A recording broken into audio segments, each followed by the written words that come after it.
am thirsty. A jar of wine vinegar was there, so they soaked a sponge in it. They put the sponge on the stalk of the hyssop plant and lifted it to Jesus' lips. I am thirsty. I'm thirsty.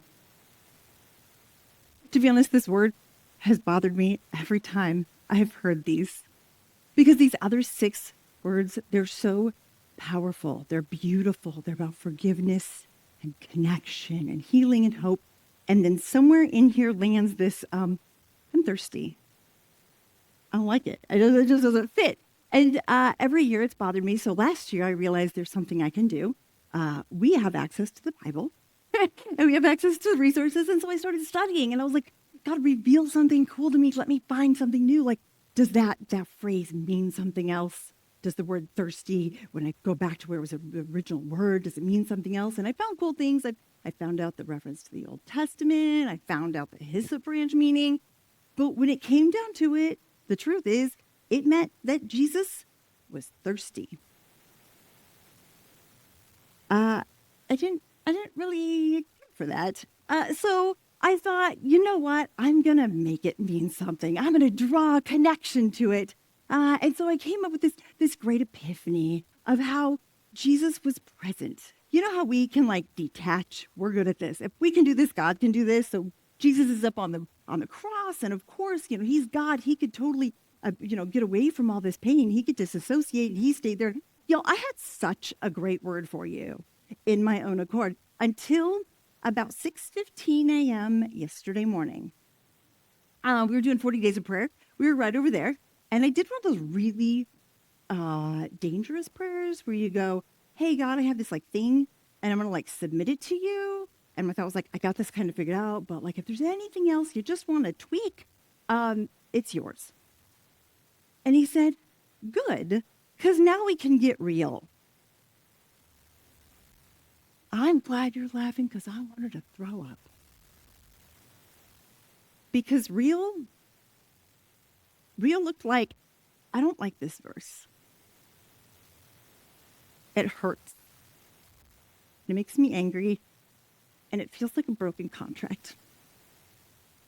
Because the thing is that I agreed to follow a Savior who was strong and courageous and could overcome anything.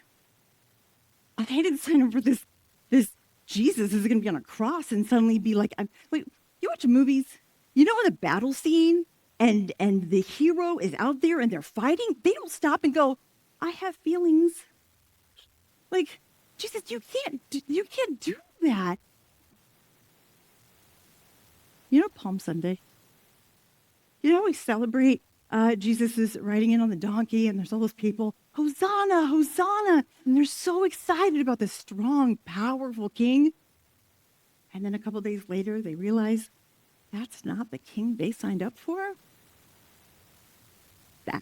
That's where this finds me. So I turned it back over to God. I said, okay, what do you have for me? Because talking to people in 24 hours. He said, here's the thing. It's so fun. It's so fun to have the warrior on your side when you're out in public and you're fighting the battle. But I also know when you go home.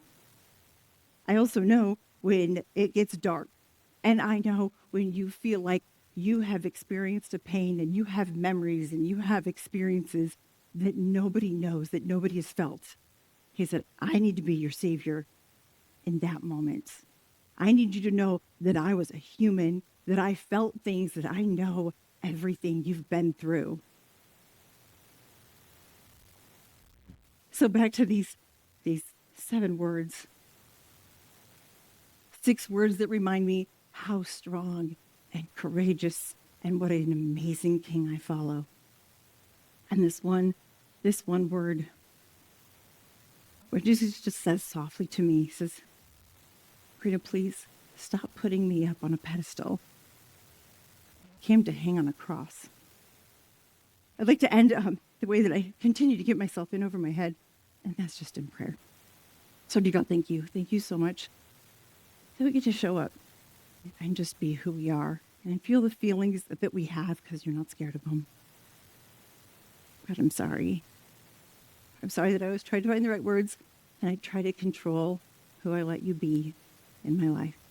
Please, please give me the bravery to continue drawing closer to you.